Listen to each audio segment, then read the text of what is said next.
Buenas tardes, estimados participantes. Les saluda Gina Guaitaya, asesora académica del Centro Internacional de Actualización y Formación Profesional, CIAF. Agradezco la participación de cada uno de ustedes al curso de actualización internacional Manejo del dolor en cáncer de mama, que estará a cargo de la doctora Vania Huanca. Para el buen desarrollo de esta ponencia, se les recomienda mantener sus micrófonos y cámaras apagadas. Cualquier duda o consulta será resuelta al finalizar la sesión. Buenas tardes, doctora Vania Huanca. Le doy pase a su ponencia. Hola, buenas tardes. Por favor, me hace anfitriona a los participantes Vania Huanca y Marcelo Vilca, por favor.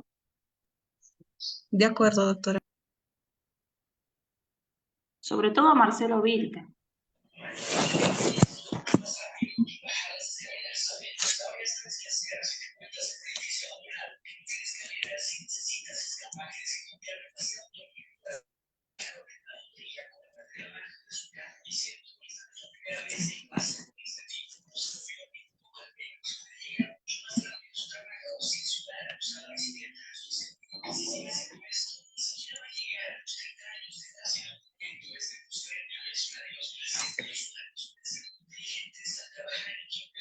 Bueno, espero que me hagan anfitriona, ¿ok? Para empezar con la ponencia.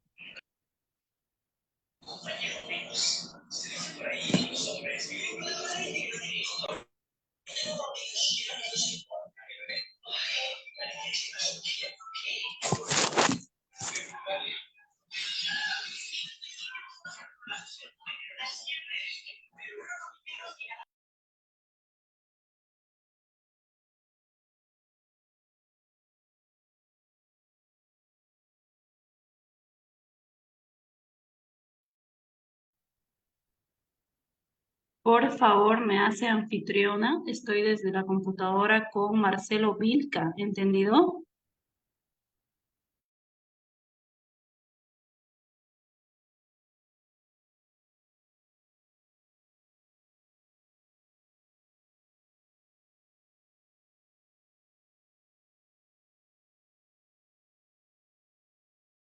Un momento, por favor.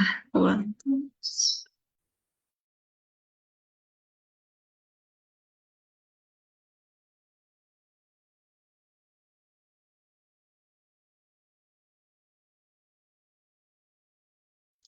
Ahora sí, doctora, ya se arregló.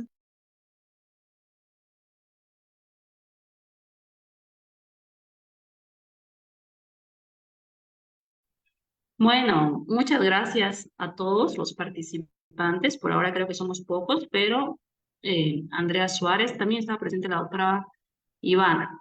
Bueno, vamos a empezar con el tema tan controvertido como el cáncer de mama, importante tema con gran repercusión, sí, a nivel económico, a nivel social, a nivel laboral y también a nivel emocional, ¿no?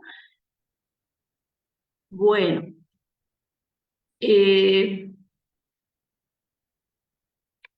Bueno, ¿alguien reconoce? Sí, me voy a dirigir más personalmente a nuestra oyente, la doctora Andrea Suárez.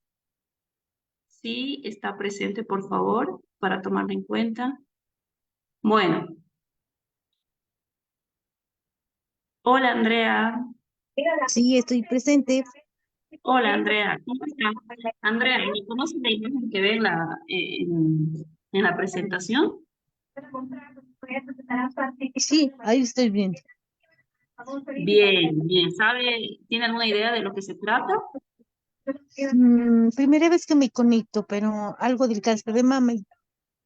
Bien, bueno, la imagen que estamos viendo en este momento es el papiro de Edwin, ¿sí? El papiro de Edwin es un tratado allá por la época de la dinastía egipcia, ¿entendido? En el que describían heridas, datos anatómicos, datos quirúrgicos y el cáncer de mama ha sido descrito por primera vez en el papiro de Edwin, ¿sí? Hace ya más o menos 3000 o 2500 años antes de Cristo. Ya podemos tener datos desde ese entonces de la aparición de masas a nivel de la mama, como lo menciona en el papiro de Edwin, ¿ya? Bueno, Para empezar, ¿sí? No nos olvidemos el Día Internacional del Cáncer de Mama, un 19 de octubre, ¿sí? Por eso es octubre rosa.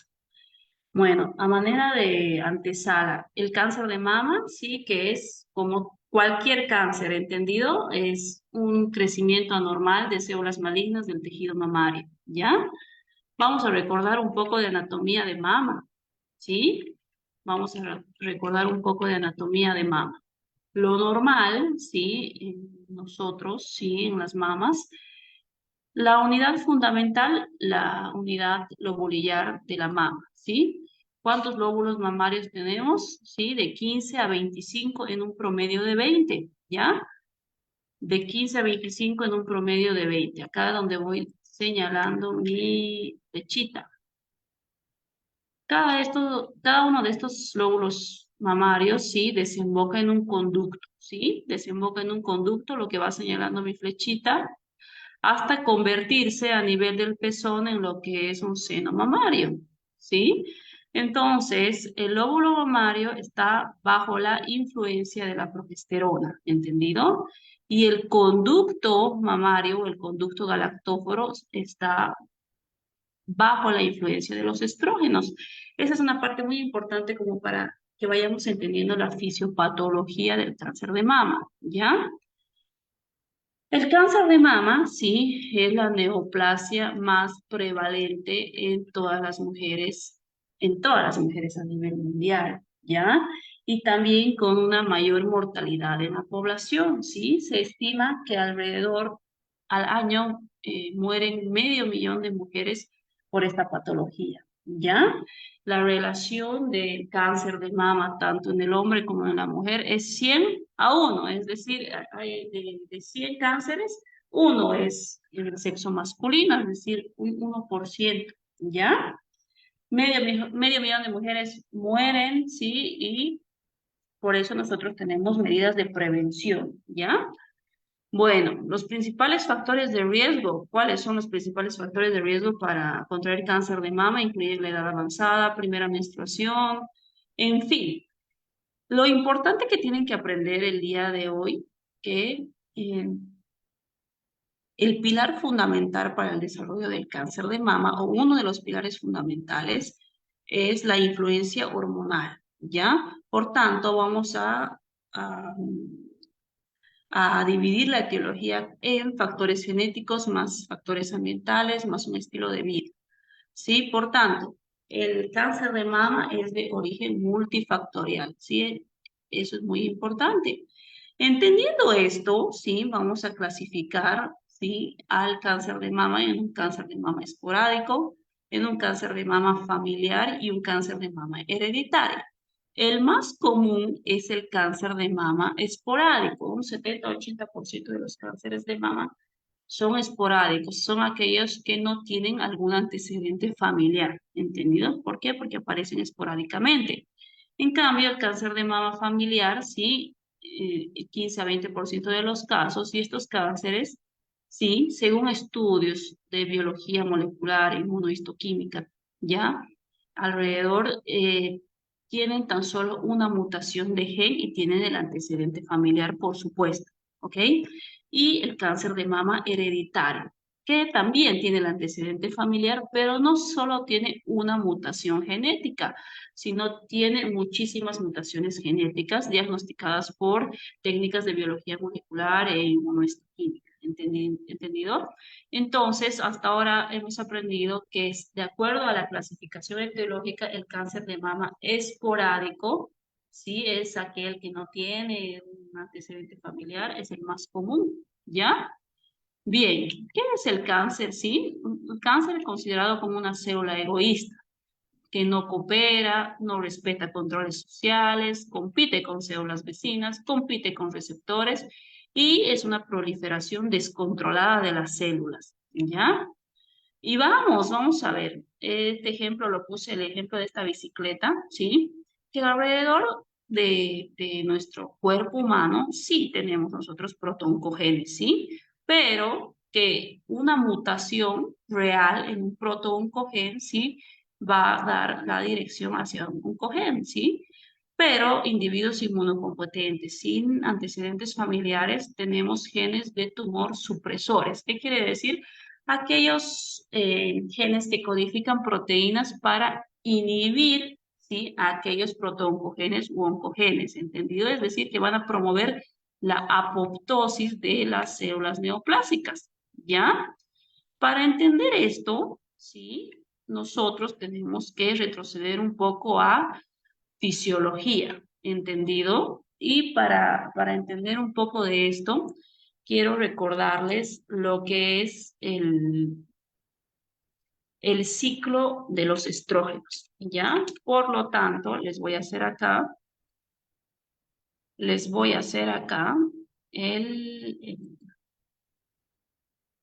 me salí. El ciclo de los estrógenos, ¿ya? El ciclo de los estrógenos. ¿Qué es lo que pasa con el ciclo de los estrógenos? Bueno, los estrógenos provienen de dos precursores, ¿entendido?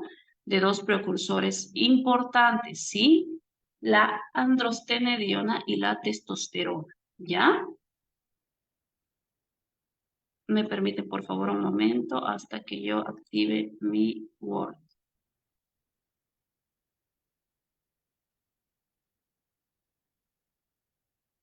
Bueno.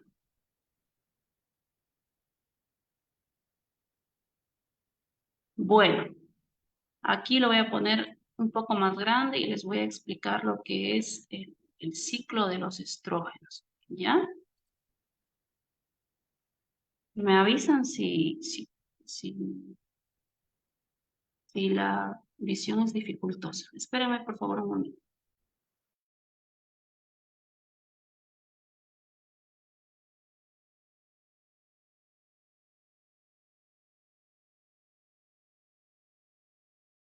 Bueno, el pilar fundamental para entender la fisiopatología del cáncer de mama, si ustedes entienden lo que les voy a ir describiendo en la pantalla de Word, van a entender absolutamente todo, factores de riesgo, evolución del cáncer de mama, la historia natural del cáncer de mama. Entonces, nosotros tenemos los estrógenos, ¿entendido? Estos estrógenos, sí, ¿de dónde vienen? ¿Sí? ¿De dónde vienen los estrógenos? Acá. ¿De dónde vienen? De precursores androgénicos, ¿ya? Precursores androgénicos. Estos precursores androgénicos, dos principalmente, ¿entendido? La testosterona y la androstenediona. Bueno, ¿sí? Estos dos, ¿qué trata de decir precursores? ¿Sí? Que la testosterona y androstenediona, bajo un proceso, ¿sí? Bajo ciertas enzimas se van a convertir en lo que son los estrógenos, ¿sí? Y bueno, pero ¿por qué enzima está realizada esta conversión, ¿sí? Por enzimas aromatasas del citocromo P450.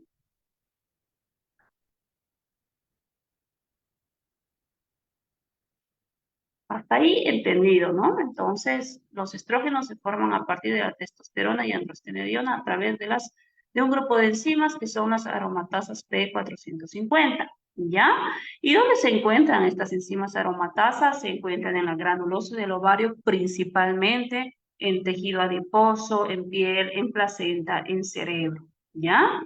Entonces, sí, en el ovario, a nivel ovárico, cuando son pacientes menores de 35 años o menores de 40 o una etapa premenopáusica, sí, en el ovario ya se da la síntesis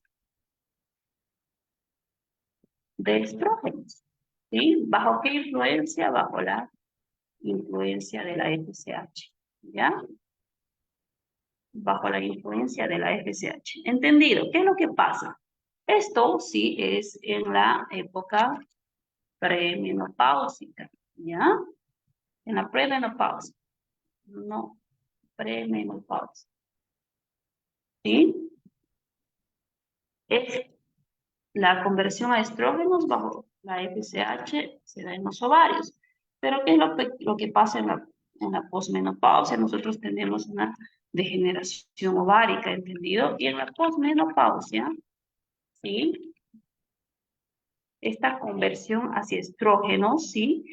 Tiene responsabilidad en sitios extraováricos que van a cobrar mayor importancia, ¿ya? Entonces, la aromatización tanto de testosterona y androstenediona, ¿sí? Depende mucho también de lo que es el tejido adiposo, ¿ya? ¿Qué trato de decir? Que a mayor tejido adiposo tenemos una mayor aromatización de los andrógenos, por lo tanto van a existir mayores estrógenos, ¿entendido? Y en la menopausia, sí, en la menopausia, la síntesis de estrógenos ya no está a cargo de la FSH, sino más bien está a cargo de citoquinas, de factores de crecimiento, ¿ya? Una vez que nosotros hemos seguido la vía de los precursores hacia estrógenos, ¿sí? Esos dos estrógenos, ¿sí? Tienen que metabolizarse, es decir, tienen que eliminarse, ¿ya? ¿Y qué es lo importante? Cuando estos estrógenos tienen que eliminarse por vía renal o una depuración hepática, ¿sí? Lo principal que ustedes tienen que entender es que existen dos vías, ¿ya? Dos vías. Para que ustedes entiendan, los estrógenos van a ir a metabolizarse a través de dos vías. La primera vía, ¿sí? Es la vía de 2-hidróxido, vamos a llamar así, para que ustedes vayan entendiendo, ¿sí? Y la vía del 16-hidróxido, ¿ya?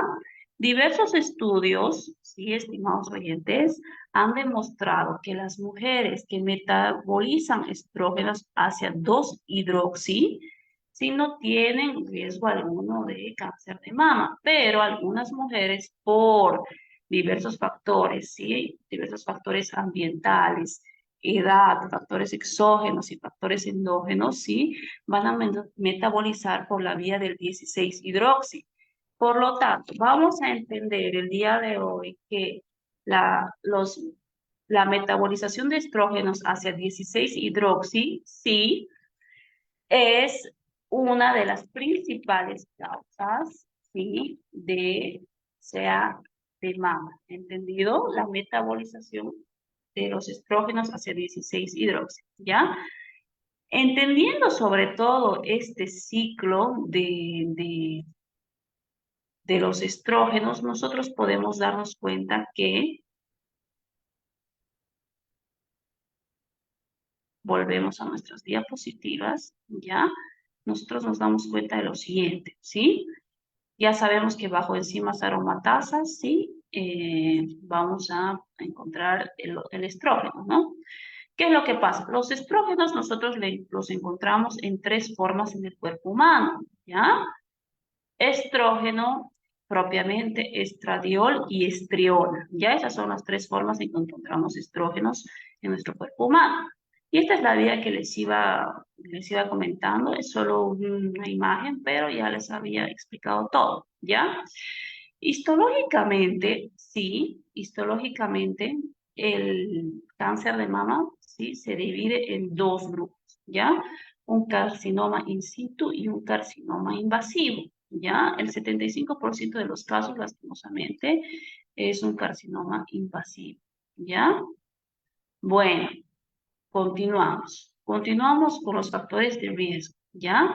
La menstruación a edad temprana, ¿por qué? Porque la menstruación, ¿ya?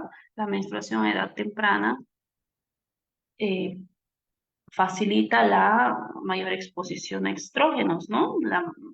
Cada ovulación nosotros, en cada ovulación, no nos olvidemos que en el embarazo una paciente no tiene menstruación, obviamente, por lo tanto, el embarazo sería un factor protector contra el cáncer de mama, por eso es que la mayor incidencia se encuentra en nulíparas, en aquellas pacientes que no han tenido gestación, ¿no?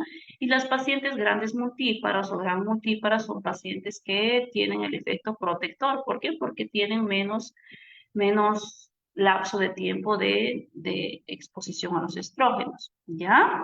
La obesidad, por supuesto que sí, porque en el tejido adiposo nosotros encontramos mayor cantidad de aromatización hacia estrógenos, ¿no?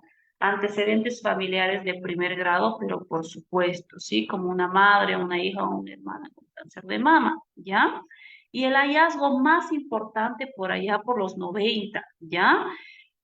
El aislamiento de los genes BRCA1 o BRCA2 y los vamos a llamar esta clase genes BRCA1 o BRCA2, ¿sí? El hallazgo más importante en la época de los 90, estos genes han sido hallados, ¿sí? Y han sido individualizados. ¿Qué quiero decir? Que genes BRCA1 y genes BRCA2 son, han sido los principales causantes, sí, de un cáncer de mama, ¿ya? Tratamiento con radioterapia dirigido a la mama o el pecho. ¿Qué trato de decir con esto? Que en pacientes que han recibido radiación ionizante podrían tener mayor cantidad de, mayor riesgo de un cáncer de mama. Muy controvertido, ¿sí? Algunos artículos podrían mencionar que, por ejemplo, la exposición a mamografía aumentaría la incidencia de riesgo de cáncer de mama, lo cual no tiene sentido, ¿entendido? ¿Por qué? Porque es controvertido, ¿sí? No, diversos autores eh, emiten una opinión de que no da lugar a que una mamografía pueda desarrollar en una paciente cáncer de mama, ¿ya? Y bueno, el tejido de la mama que se ve denso en la mamografía. Les voy a mostrar acá solo una foto, ¿entendido? Y como vemos, la clasificación de en una mamografía, ¿sí? Un VIRALS 1 a un VIRALS 4. Como vemos en las imágenes, cómo el tejido mamario se va haciendo más denso, ¿entendido? ¿Sí? Entonces, un tejido mamario denso es un factor de riesgo, sí, por supuesto, ¿ya? Continuamos con los factores de riesgo. El uso de hormonas en la menopausia, sí. Ha sido la terapia de reemplazo hormonal en la menopausia. ¿Qué es lo que pasa en la menopausia? En la menopausia nosotros tenemos una disminución de estrógenos, ¿ya? Y la actividad física insuficiente, por ejemplo, la obesidad, ¿sí? La actividad física regular constituiría un factor protector. Entre otros factores de riesgo para el desarrollo de cáncer de mama, ya, pero que no tienen mayores estudios o mayores evidencias, ¿sí? Se encuentra la talla alta, el consumo de cigarrillo. ¿Qué trato de decir? Por ejemplo, el consumo del cigarrillo es un factor de riesgo, ¿sí? Modificable y demostrable para el cáncer de pulmón, ¿me entienden? En cambio, algún hábito, por decir, alcohol, tabaco, drogas, sí, no ha sido demostrado para el cáncer de mama, como a diferencia, por ejemplo, del cigarrillo en el cáncer de pulmón, ¿sí? El consumo de bebidas alcohólicas y, por supuesto, la raza blanca con una mayor incidencia en caucásicos, ¿no?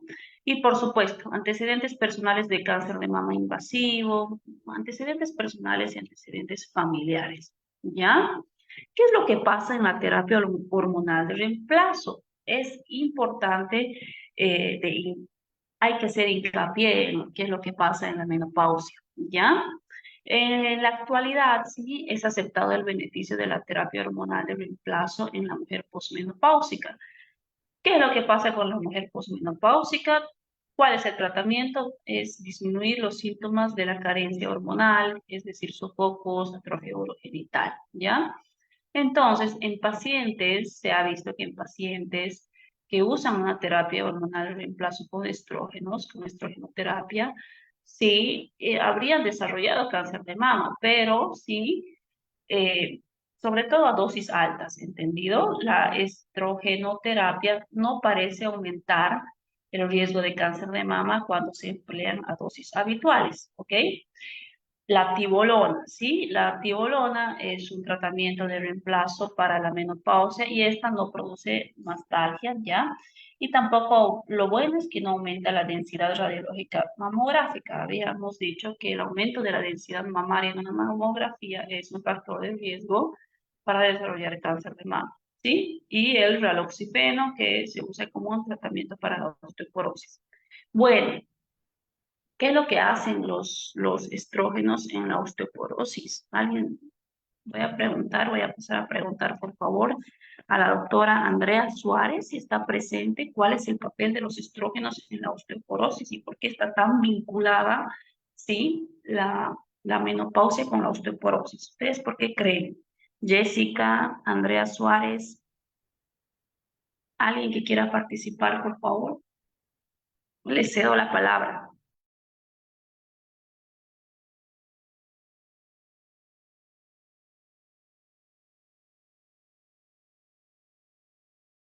¿Está presente Gloria? Jessica o la doctora Andrea Suárez. Bueno, los Doctora, buenas estrógenos. tardes. Hola Doctora, Jessica, ¿desde dónde te doctora, diriges? desde la ciudad de Tarma, de acá de Perú, doctora. Hola Jessica, mucho gusto. A ver si tienes alguna idea de qué es lo que hacen los estrógenos en los huesitos. En los huesitos. Bueno, mira, doctora, yo tengo un casito de mi mami. ¿Aló, doctora? Fue una temporada de reuniones, Eh, ayudan a captar el calcio en los huesos, la absorción Ya. del calcio. Bueno, sí, a grandes rasgos. ¿Qué es lo que pasa con los estrógenos? Ya vamos a ir de nuevo y les voy a explicar qué es lo que hacen los estrógenos en la... Bien. Entonces, para que vayamos entendiendo los estrógenos, ¿ya? Sí, generalmente su función principal es disminuir la actividad de los osteoclastos, ¿ya? ¿Qué hacen los osteoclastos? Esa es una pregunta básica, ¿ya? Y,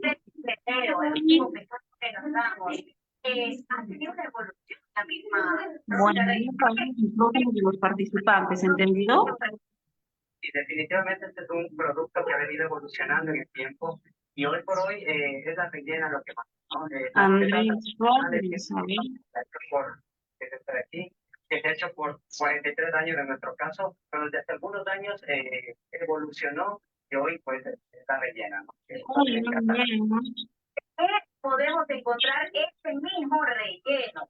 Pero que la canción nuestra es esta, ¿no? La rellena de crema pastelera, que es exclusiva, es nuestra. Y la de allá es de dulce de leche, o manjar de leche. Esta misma evolución casi. Bueno, Andrea Suárez, por favor, puedan poner su micrófono para poder continuar con la clase. Antes de chocolate y avellana.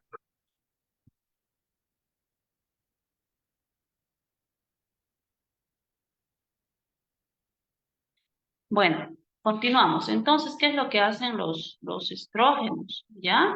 ¿Qué es lo que hacen los estrógenos? Generalmente los estrógenos disminuyen la actividad de los osteoclastos, ¿entendido? Y bueno, ¿qué es lo que hacen los osteoclastos entonces? Entendiendo que disminuyen la actividad de los osteoclastos están encargados, es decir, de la resorción ósea. ¿Qué trato de decir? Están encargados de la osteodestrucción. ¿Para qué? Para el reemplazo de de hueso nuevo, ¿no? De un hueso mineralizado a cargo de los osteoblastos, ¿ya? Cuando nosotros perdemos estrógenos, ¿sí? Cuando nosotros perdemos estrógenos o cuando se eliminan los estrógenos, ya a partir de la posmenopausia que va disminuyendo fisiológicamente, ¿sí? No hay quien frene a estos osteoclastos, ¿no? Por lo tanto, los osteoclastos van a continuar con la resorción ósea, con la destrucción ósea. ¿Por qué? Porque no existen estrógenos que realicen esta tarea, ¿ya?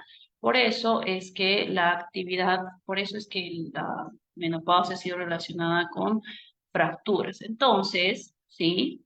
Para este tratamiento está el raloxifeno. Para este problema está el raloxifeno, que es el tratamiento de la osteoporosis.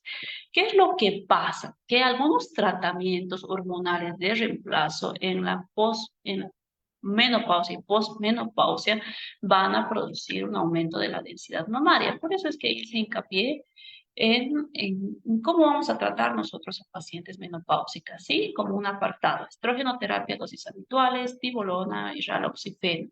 Ya son indicaciones para el tratamiento de una menopausia que no va a afectar la densidad mamaria, ¿entendido?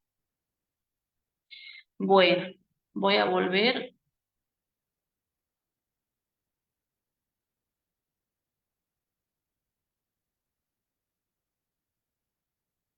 Volvemos, ¿sí? Importante avance en la época de los 90, ¿ya? Importante avance. ¿Qué pasó? Se aíslan los genes BRCA1 y BRCA2, ¿ya?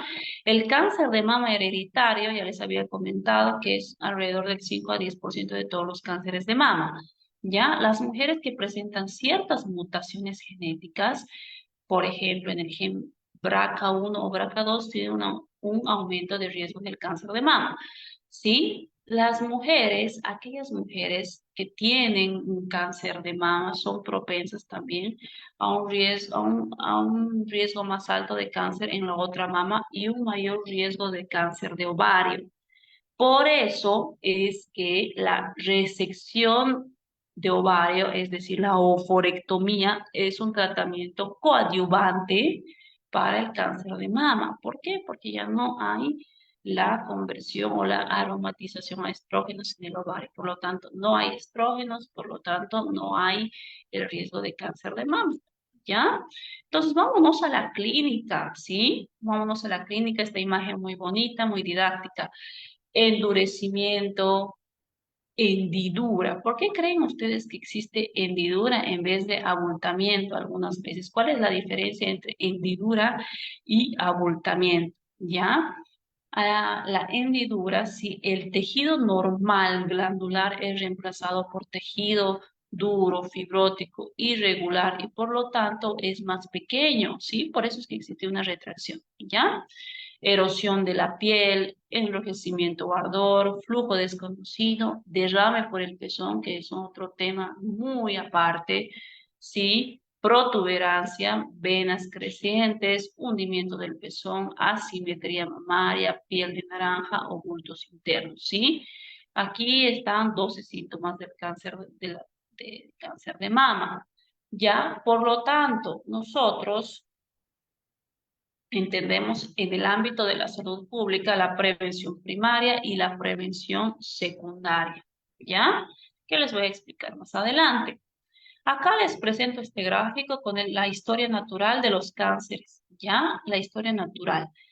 Estas etapas, ¿ya? Estas etapas que están en esta diapositiva son súper importantes, ¿ya? ¿Qué es lo que pasa?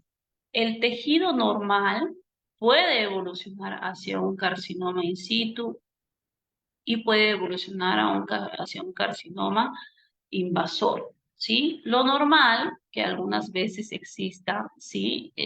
Lo normal, un tejido normal puede evolucionar a hiperplasia. Esta hiperplasia hacia células atípicas, ¿sí? Esta hiperplasia atípica hace un carcinoma in situ y este carcinoma in situ hacia un carcinoma invasivo. Eso es lo que existe en la historia natural del cáncer de mama, pero diversos estudios ya han demostrado que un tejido normal puede evolucionar directamente hacia una hiperplasia atípica. Y esta hiperplasia atípica puede evolucionar directamente hacia un carcinoma invasivo, ¿ya? No siempre son pasos seguidos y continuos. Ya en el cáncer de mama nosotros encontramos una hiperplasia y luego encontramos un carcinoma invasivo. Por eso es que los métodos de pesquisa o los métodos de screening son súper importantes en detallados tiempos en las mujeres a determinadas edades, como el uso de la mamografía. ¿Entendido? Bueno,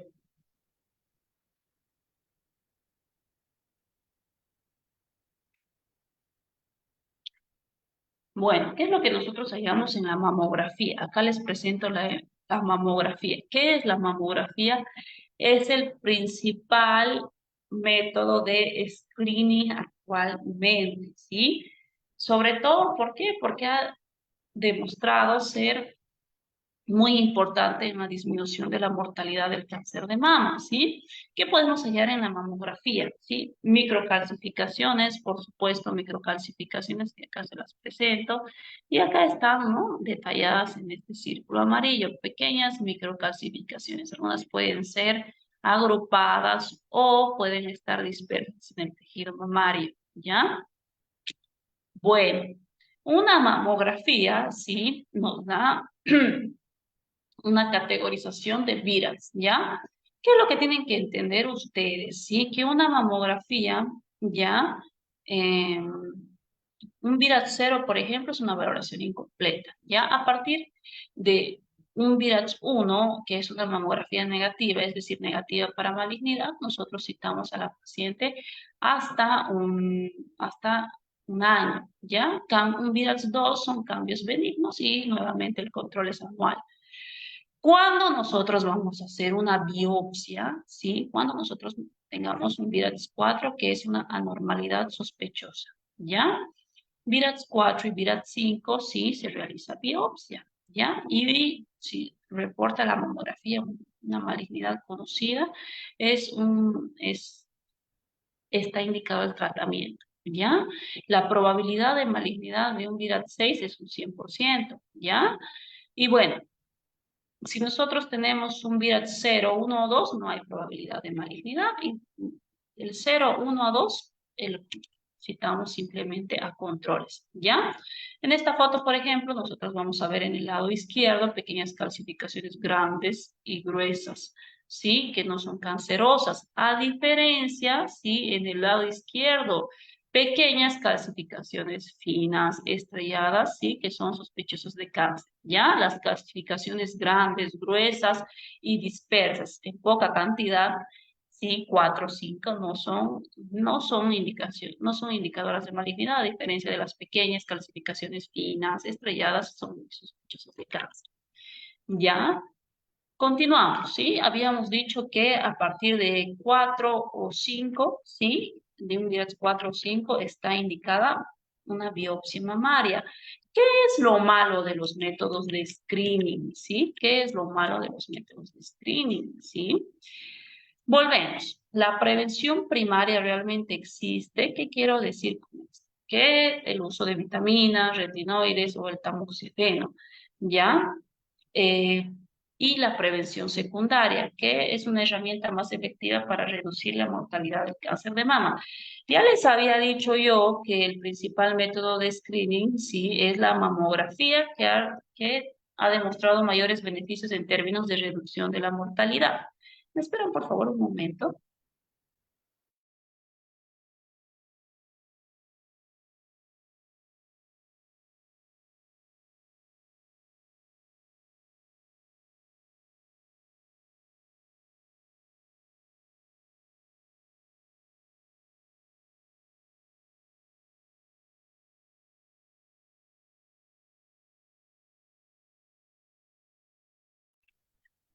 Muchas gracias.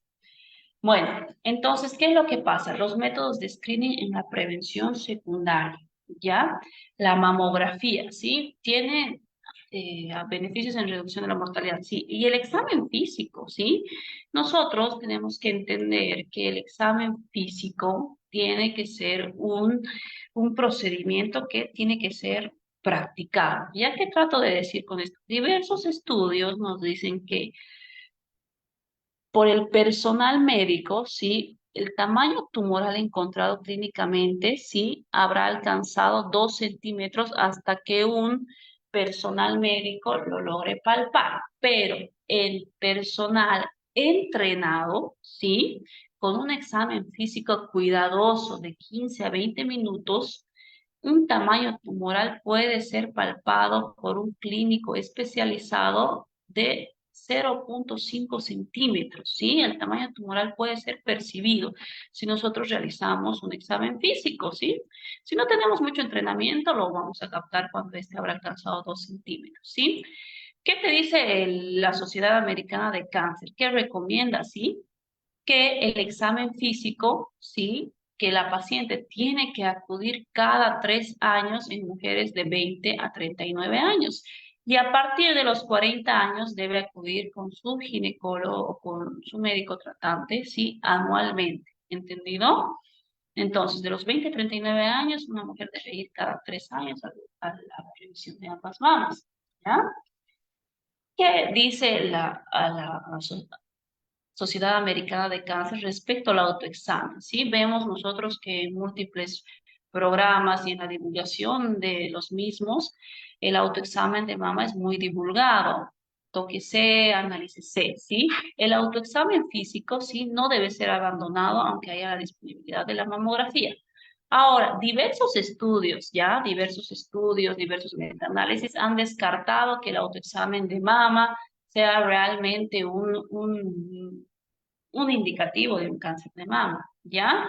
Lo que sí se puede decir es que pacientes que se han básicamente autodiagnosticado alguna masa palpable, sí tienen algún beneficio de que su cáncer haya sido descubierto, sí, en etapas más precoces, sí, eso es una mención de algún artículo, ya que los pacientes que se autopalpan tienen el mayor chance de que el cáncer que pueda ser descubierto sea en etapas más precoces, sí. ¿Qué dice la OEPS? Lo recomienda para América Latina y el Caribe, sí. Este es un tema muy controvertido, ya, controvertido acerca del autoexamen de mama, ya. Siguiente, continuamos. Pero ¿qué es lo que pasa en el rastreo? ¿Ya? ¿Qué es lo que pasa? Imagínense que los programas de salud pública incentivan a realizar a las mujeres mamografías y uno de estos da un falso positivo. ¿Por qué? Porque no nos olvidemos que cualquier método diagnóstico tiene falsos positivos, ¿no? Tiene el riesgo de falsos positivos. Entonces, algunas veces, tanto la mamografía o la ecografía o la punción de aspiración con aguja fina, ¿sí? Pueden ser pruebas complementarias, es decir, que una mamografía me dé un falso positivo y yo tenga que derivar a mi paciente a hacer otra mamografía más concluyente, una punción de aspiración con aguja fina o un estudio de citología, es decir, que nosotros tenemos, tenemos un chance de muchísimas más pruebas que algunas veces son muy innecesarias, ¿ya? Por eso la tasa de recitación tiene que ser menor al 10%, ¿ya? En un centro de salud o en un centro de estudio de mama, sí, las biopsias sí suelen tornarse a veces innecesarias, ¿ya? Por lo tanto, ¿qué te dicen las guías? De 3 biopsias tomadas, al menos una tiene que ser positiva, ¿entendido? Bueno, y una morbilidad psicológica. ¿Qué trato de decir esto? Que algunas pacientes, imagínense que a alguna paciente se le haya dado un falso positivo, falsamente está preocupada y por lo tanto, cuando le demos el resultado final de que evidentemente no hay el riesgo de cáncer de mama o no tiene cáncer de mama, esto originaría un falso reaseguro. ¿Qué trato de decir con esto? Que en su próximo control esta paciente ya no va a asistir, ¿me entienden? ¿Qué trato de decir? Que en su siguiente mamografía de control, esta paciente ya representará la ausencia, ¿me entienden? ¿Por qué? Porque sabemos que alguna vez le han informado un falso positivo y luego le dijeron que no, ¿sí? A eso se llama falso reaseguro, ¿ya? ¿Qué más? El riesgo carcinogenético de las radiaciones, ¿ya? En la mamografía, ya, a cada seno, la radiación ionizante es de 0.4 milisieverts. ¿Qué trato de decir? Para que no sea un tema muy complicado. 0.4 milisieverts, ¿sí? Es la radiación ionizante a cada mama, ¿ya? Para fines diagnósticos, ¿sí? La radiación es normal o no causa alguna mutación o no causa algún problema a partir de 1 a 100, ¿sí? Es la radiación con fines diagnósticos de 1 a 100 milisieverts, ¿sí? La mamografía tiene 0.4 a cada seno, ¿ya? Espero que se haya entendido esa parte. Y, por supuesto, el sobrediagnóstico, ¿no? Ya habíamos mencionado los falsos positivos. Bueno, bajo estas premisas, ¿sí? Vamos a hablar de los receptores hormonales, ¿ya? Los receptores hormonales, ¿sí? ¿Qué son los receptores hormonales para el estudio del cáncer de mama, ¿sí? Los marcadores tumorales son sustancias que pueden encontrarse en el cuerpo de una persona con cáncer, por supuesto. Para el cáncer de mama existen diferentes marcadores, como pueden ver el CA15-3, CA27-29 o HER2. Sí, en la mama ya nosotros tenemos receptores hormonales que se pueden encontrar tanto en la periferia de la célula o como receptores nucleares, ¿ya? Receptores citoplasmáticos y receptores nucleares, ¿ya? Entonces, los receptores hormonales, tanto para estrógenos, para progesterona. Eso es lo normal que existe en la mama, ¿ya? Bueno, nosotros tenemos que evaluar la presencia de receptores de estrógeno y progesterona, ya que a menudo estos receptores fomentan el crecimiento de las células cancerosas de la mama, ¿ya? Los cánceres de mama, receptores de estrógeno, ya, se van a denominar ER positivo. Y los cánceres de mama con receptores de progesterona se llaman PR positivo, ¿ya? Entendiendo esto, sí, 2 de cada 3 cánceres de mama, sí, tienen receptores hormonales. Algunos ER positivo y algunos PR positivo. ER positivo, los que tienen receptores de estrógeno, y PR positivo, los que tienen receptores de progesterona. ¿Ya? Bueno, los cánceres de mama con receptores hormonales, es decir, que un cáncer tenga los receptores para estrógenos o progesterona, ¿sí? Afortunadamente tienden a crecer más lentamente y puede que presenten una mejor perspectiva que los cánceres sin receptores, ¿ya? Por lo tanto, estos cánceres ER positivo o PR positivo sí pueden ser tratados con una terapia hormonal, como el tamoxifeno o inhibidores de la aromatasa. ¿Qué es lo que hace el tamoxifeno? ¿Alguien tiene alguna idea de lo que hace el tamoxifeno? Sí, es muy popular en el mercado. Si alguien quiere participar, solo puede poner en el chat si quiere solo escribir o levantar la mano. ¿Ya? Uy, qué rápido ha pasado el tiempo. Bueno, adelantando un poco, el tamoxifeno sí es un antagonista estrogénico, ¿ya? Derivado del feniletileno. ¿Qué es lo que pasa? Compite con el estradiol, se une a sus receptores estrogénicos y compite con el mismo, ¿sí? Tiene una competitividad con los estrógenos, tanto en útero, en vagina y en mama, ¿ya? Por eso es que los cánceres de mama receptores de estrógeno pueden ser tratados con tamoxifeno. ¿Por qué? Porque realizan una competitividad con el mismo estrógeno. ¿Ya? Bueno, ya les había dicho esto. De acuerdo a estos receptores, nosotros les voy a presentar una nueva clasificación de cáncer de mama. ¿Ya? Muy, muy importante el cuadro. ¿Entendido? ¿Cuáles son los subtipos de cáncer de mama? ¿Ya? Subtipos que tienen receptores para estrógeno y para progesterona. Ese es el tipo más común, con buena respuesta a tratamiento hormonal y un buen pronóstico. ¿Entendido? Luego nosotros tenemos ese es el subtipo luminal A. Luego tenemos un subtipo luminal B, que es receptor de estrógeno y receptor de progesterona. ¿Ya? Ahora nosotros añadimos un nuevo receptor que es el HER2, ¿ya? Tanto el subtipo luminal A como el subtipo luminal B tienen buenos resultados, excepto que el subtipo luminal B tiene un peor resultado que el subtipo luminal A, pero en general tienen buena respuesta hormonal, ¿ya? Luego nosotros tenemos el subtipo basal, ¿ya? Que es un subtipo agresivo que no tiene receptores para estrógeno, ni tampoco tiene receptores para progesterona, ¿ya? Ni tampoco tiene receptores para HER2. Es un subtipo agresivo con alto grado de índice mitótico y más frecuentemente en mujeres premenopáusicas y afroamericanas, ¿sí? Entendiendo que nosotros tenemos receptores en las células mamarias para estrógenos, para progesterona y para HER2, ¿sí?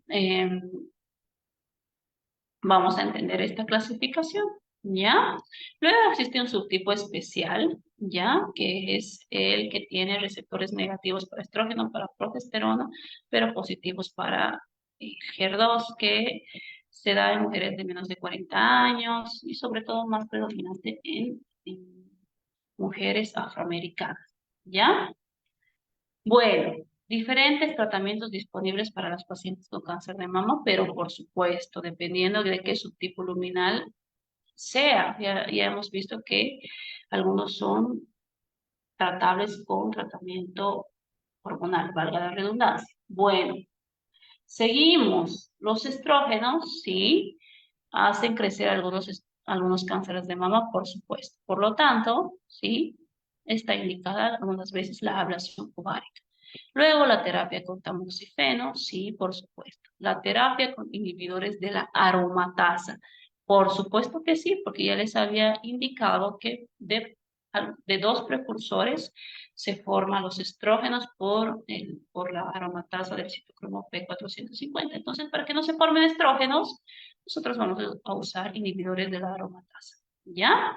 Que van a disminuir la cantidad de estrógenos en el cuerpo. Y acá les muestro el modelo de Gail. Este modelo de Gail, sí, es una fórmula que usa diferentes,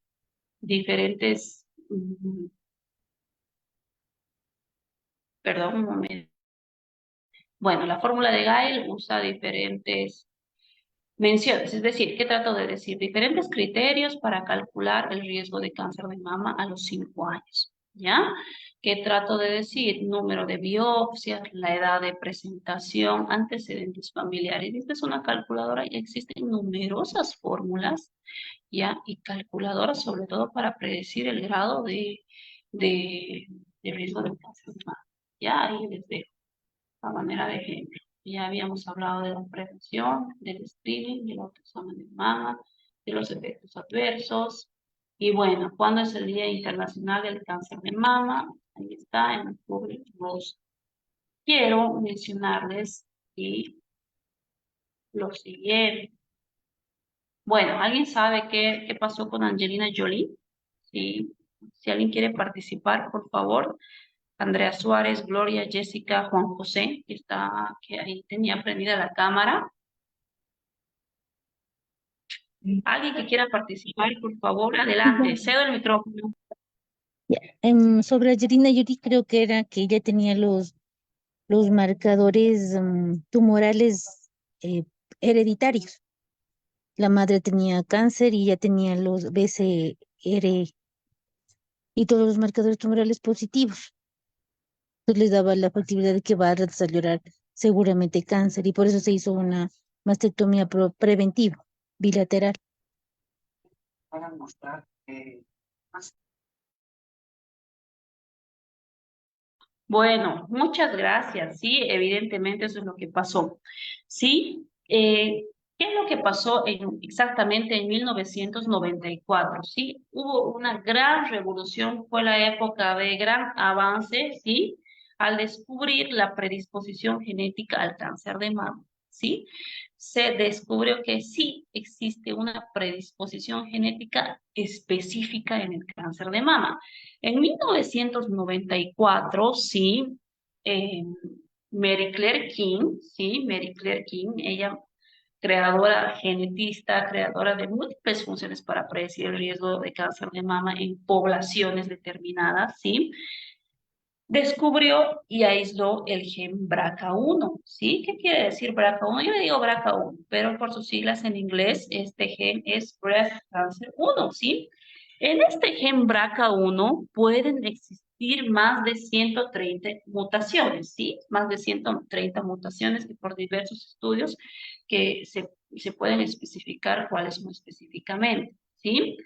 por diversas pruebas del mercado, ¿sí? De estas 130 mutaciones del gen BRCA1, 20 ya no son descubiertas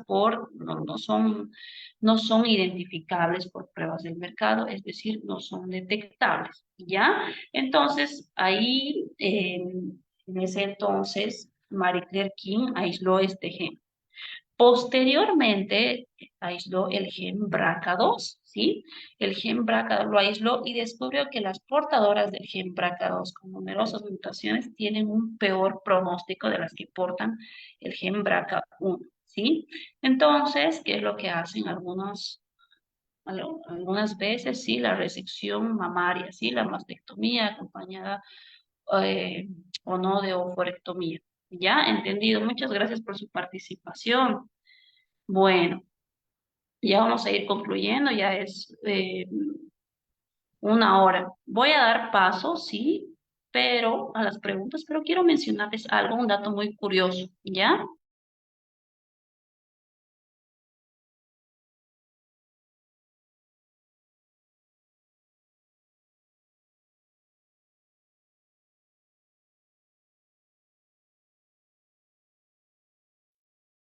Quiero mencionarles un artículo que encontré, ¿ya? Entonces, histológicamente, ya antes de esto, histológicamente nosotros tenemos dos tipos de carcinomas. Uno ductal, ¿ya? Que se encuentra acá, dentro de los conductos, ¿ya? Acá pueden ver en esta foto, ¿ya? Y un carcinoma lobulillar, ¿ya? Esos son los dos principales que ustedes tienen que entender. Dentro de estos dos existen numerosos subtipos, ¿ya? Y propia, la invasión, que es muy distinta. Para que ustedes entiendan principalmente qué es lo que pasa para que entiendan fácil, este cuadro es súper fácil, la estadificación del cáncer de mama. En el estadio 0 y 1 nosotros solo encontramos un tumor, ¿entendido? En el estadio 2, ya, es un tumor más grande que el estadio 1 que va a afectar algunos ganglios. Y en el estadio 3, sí, a partir del estadio 3 existe afectación hacia cadenas ganglionares, ¿sí? Y en el estadio 4 existe ya las metástasis a distancia. Eso es lo que ustedes tienen que saber, ¿ya? El tratamiento, sí, el tratamiento del cáncer de mama, el tratamiento local, dependiendo, sí, dependiendo de la paciente, dependiendo de la edad de aparición o dependiendo sobre todo del qué estadio estamos, sí, cirugía, radioterapia o el tratamiento sistémico como quimioterapia, hormonoterapia, anticuerpos monoclonales e inmunoterapia, ¿ya? Ustedes, sí, tienen los micrófonos abiertos, ¿ya? Para que me puedan preguntar, ¿ya?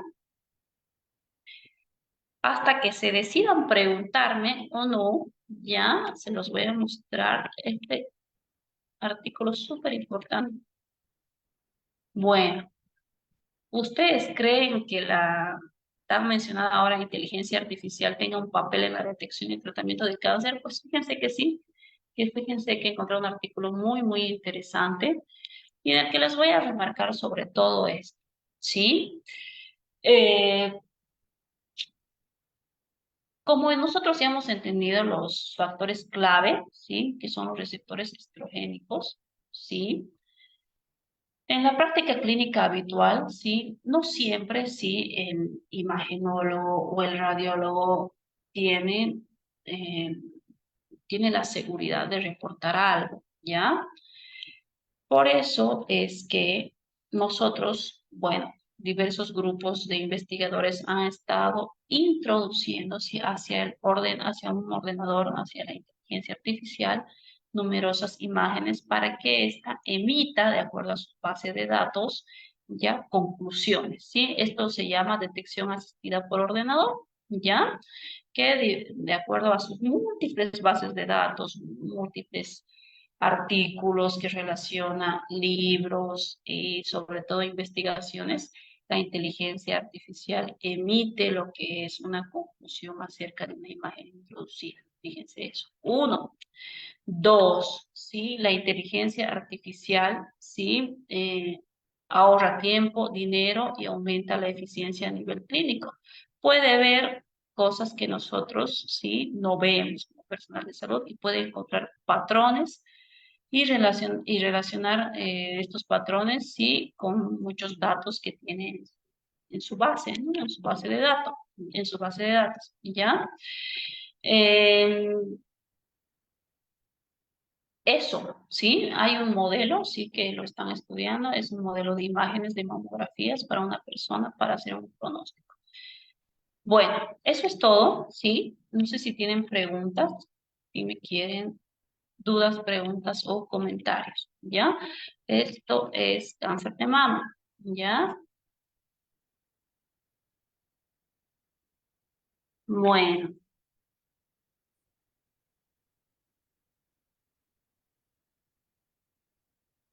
hola, ¿alguien que me quiera preguntar?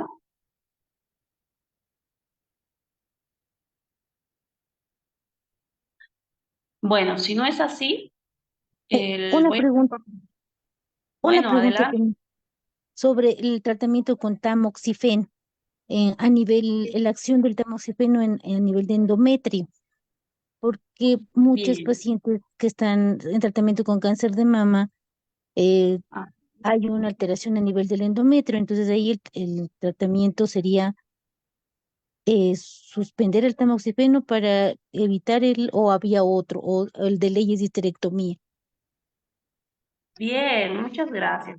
No nos recordemos, sí, que nosotros al emplear estrógenos también tenemos que emplear progesterona. Sí, que es lo que hace la progesterona, inhibe también a ciertos receptores de estrógenos. Por lo tanto, una dosis adecuada de estrógenos asociada a dosis bajas de progesterona, sí, son indicativas de que no hay ningún problema para el desarrollo de cáncer de mama, sí, en el tratamiento de la endometriosis, por ejemplo. ¿Entendido?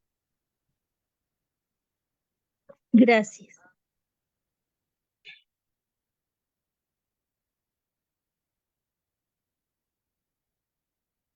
Bueno, ¿hay alguna pregunta más?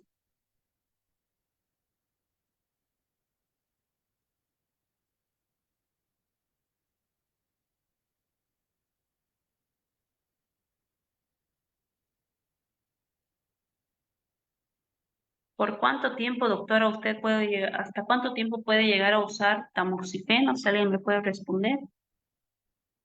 ¿Cuánto lo podemos dar toda la vida o a partir de cuánto tiempo el uso de tamoxifeno podría representar un riesgo? A ver, adelante, la doctora que me ha preguntado, le realizo esa pregunta.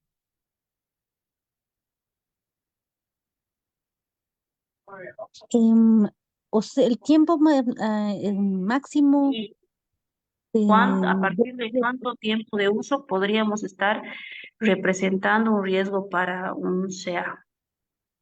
A ver, del tamoxifeno o sí, o de la terapia hormonal. del tamoxifeno.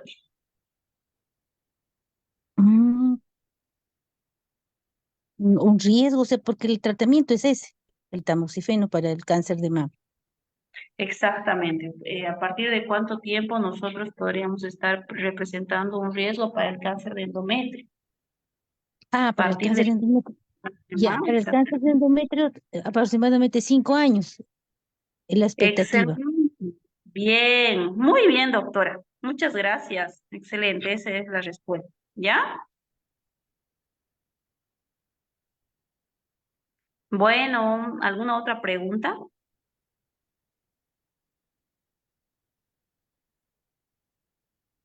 Bueno, entonces doy por concluida la charla. Muchas gracias. Sí, muchas gracias a todos por escucharme y me despido, ¿sí? Muchas gracias a usted. Excelente A charla. ustedes. Gracias. Gracias, gracias, gracias.